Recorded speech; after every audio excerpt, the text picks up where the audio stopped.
bienvenue à Hob City Chess. Comme je vous ai dit, je peux faire beaucoup plus de vidéos, j'ai plus de temps pour moi-même et pour vous. Donc, je vais faire aujourd'hui quelque chose que je trouve, que j'espère que vous allez aimer. Nous allons faire, ou plutôt dans ce cas-ci, vous allez faire, parce que je n'aurai pas le temps de le faire moi-même, des genres de résolution de problèmes. Où est-ce que c'est que vous devez calculer et expliquer vos solutions. Ces résolutions de problèmes-là sont tirées du livre The Best Move by Hort, le grand maître Hort. Un livre très intéressant. Ça fait très intéressant pour faire des problèmes. Moi, j'aime des livres où est-ce qu'il y a de la lecture aussi et un peu mélanger des deux. Et sur ce, j'ai commandé une biographie de Vassili Smyslov qui devrait arriver pas plus tard que demain. Alors, je suis très excité à pour ce livre-là. Donc, on va y aller tout de suite. Ça, c'est une position. OK, bien sûr, c'est une position. Où est-ce que c'est que on voit qu'il y a une égalité de matériel, si je ne me trompe pas, oui. Et je vais vous poser les questions tout de suite. C'est au blanc à jouer.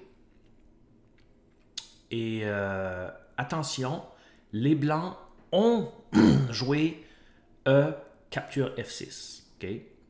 Je ne le fais pas pour vous. Vous faites si vous voulez sur un échiquier. Moi, je vous conseille de le faire dans votre tête, bien sûr.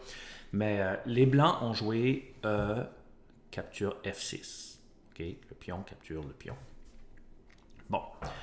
Ensuite, les questions, c'est est-ce que c'est correct et que ça gagne pour les blancs? Ou que ce n'est pas un bon coup et ça permet aux noirs de se défendre. Et dans un cas comme dans l'autre, vous devez supporter votre opinion à l'aide de variantes. Alors ici, c'est un exercice qui peut être très profitable si vous le faites réellement et que vous prenez un cahier ou quelque chose, une feuille, et que vous écrivez les variantes que vous avez calculées pour démontrer votre solution. Donc là, moi, je vais commencer. Alors, vous pouvez arrêter la vidéo. Moi, je vais commencer maintenant à donner la solution, justement. Bon, alors ici, dans le livre, le monsieur dit « Courage et un calcul exact permet de décider cette partie. » Alors, il dit que E capture F6 est correct et c'est le coup gagnant. Ça a été joué en 1957, ça. Et voyons voir. Ce qui s'est passé après, c'est que on voit que le fou attaque la dame, E capture F6. La dame a capturé le fou. Le cavalier capture E6, ici. Menace tour. Oups, excusez-moi. Menace tour D8, échec et mat. Et menace la dame. Donc, le cavalier prend face à ces menaces. La dame capture E6, échec au roi. Le roi ici joue à B8 parce que s'il jouait à C7, regardez, s'il joue à C7, et ça vous devriez avoir ça dans vos variantes. Dame D7, échec, roi B6, dame D8, et le roi est cuit. Alors, regardons dame D8. Si la dame s'interpose, tu fais échec avec tu fais échec avec le cavalier ici.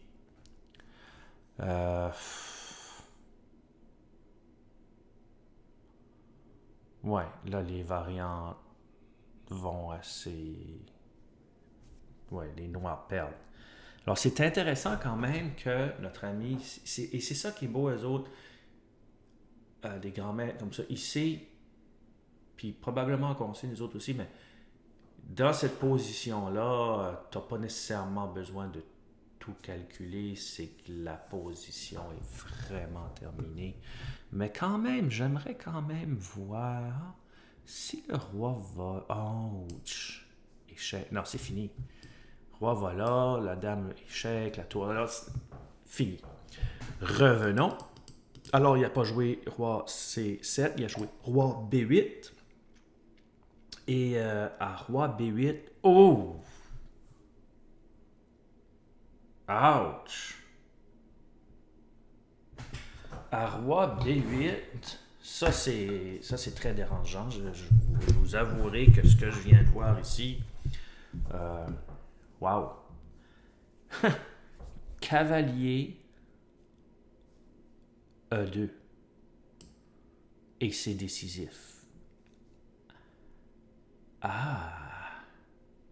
La dame n'a pas de case acceptable. N'a pas de case pour elle qui fait du sens. Alors, supposons que... Wow!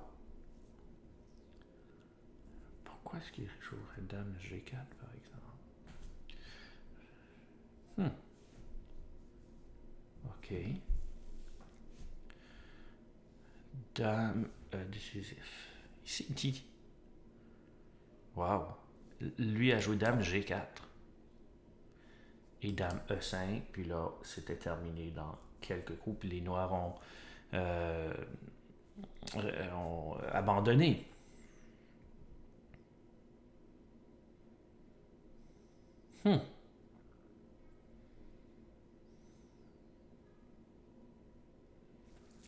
OK.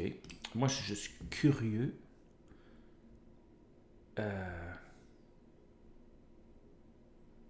Ouais, si la dame s'en va là, perd le cavalier. Ouais, aussitôt que tu perds le cavalier... Ben même à ça, pourquoi dame G4? Pourquoi est-ce qu'il n'y a pas juste... Pourquoi est-ce qu'il y a dame G4? C'est une joke, ça, c'est ou quoi? Il n'a pas juste pris le pion, pris la dame. Non, oui. Alors, supposons qu'on dit dame... Wow.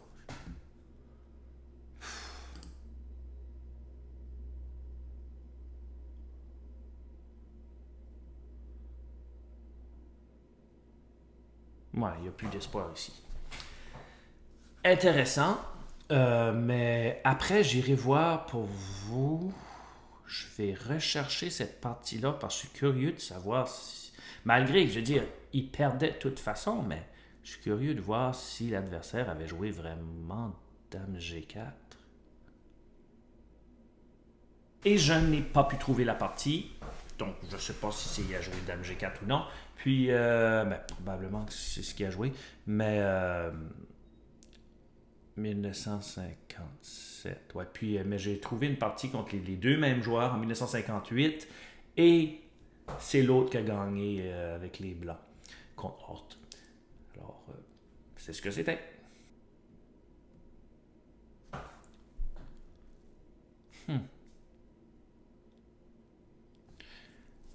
Bon, alors ça, c'était le premier problème. Allons maintenant voir notre deuxième problème, et c'est ce qu'on va faire. Le deuxième problème, c'est ce que ça sera pour aujourd'hui. Deuxième problème. Bon, j'ai mis les noirs de votre côté parce que c'est au noir à jouer. Mais ici, très intéressant, aussi. Une position complexe, juste à voir, genre juste à regarder, juste comme on dit, juste à voir, on voit bien. Ouais, beaucoup de tension. Ici, encore plusieurs pièces sur le jeu, beaucoup de pièces sur le jeu. Alors, les noirs, pardon, ont joué ici roi H7. Roi H7. Même histoire. Est-ce que c'est pas un bon coup et que ça perd? Ou est-ce que c'est correct et que ça donne au noir des chances de gagner? Prochaine question sur le même problème, c'est qu'est-ce qui est le meilleur coup blanc après roi H7? Ouh. Alors, je vous invite ici à vraiment installer un vrai jeu d'échecs,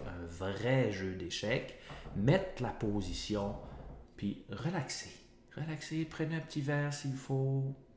Euh, Juste apprécier le moment, la détente de trouver des coups intéressants. Mais encore une fois, écrivez vos variantes.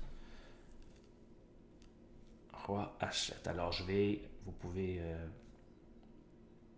arrêter la vidéo parce que je vais dire la réponse dans quelques instants. Je suis juste curieux moi-même, mais là j'ai pas le temps de faire ça, mais roi H7, wow.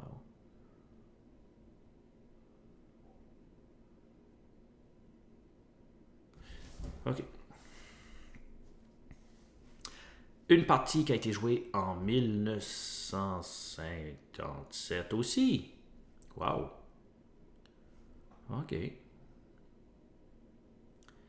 c'est des parties qui sont tirées de ceux-ci que je vais vous montrer qui sont tirées de la pratique de l'auteur. Donc, les Noirs ont joué roi H7, puis ils espéraient pour fou capture E4. Ils voulaient que le fou capture E4. Mais ce qui se passe, c'est après le fou capture E4, les Noirs vont avoir de la bonne initiative, très bonne initiative, donc ils compensent pratiquement pour l'échange. Okay? C'est ce que les Noirs voulaient. Capture, capture, attaque la tour, attaque le cavalier peut aller à E5 à un moment donné, et c'est ce qu'ils voulaient. Donc, il dit que roi H7, malgré tout, n'est pas bon. N'est pas bon. Et le meilleur coup blanc, attention, meilleur coup blanc, et qui va faire mal, c'est ceci. Oh! Oh! Ça gagne un pion et l'échange sans beaucoup de difficulté. Et ici, les noirs ont simplement abandonné sur le champ. Regardons qu'est-ce qui pourrait être une continuation. Si vous l'avez trouvé, ce serait important que ça soit écrit. Capture, échec, roi G8, fou capture, fou H6,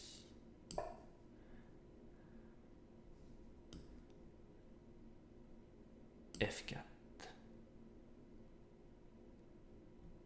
Wow! Ça, c'était toute une tactique, sérieusement, là. Wow! Et comme on voit, 1, 2, 3, 4, 5, ça fait dire 7, 6 pions, puis l'échange, une tour pour un fou. Wow! Ok, je vais regarder ça de nouveau. Wow! Fou G5. Wow, non. Fou G5. Doit capturer.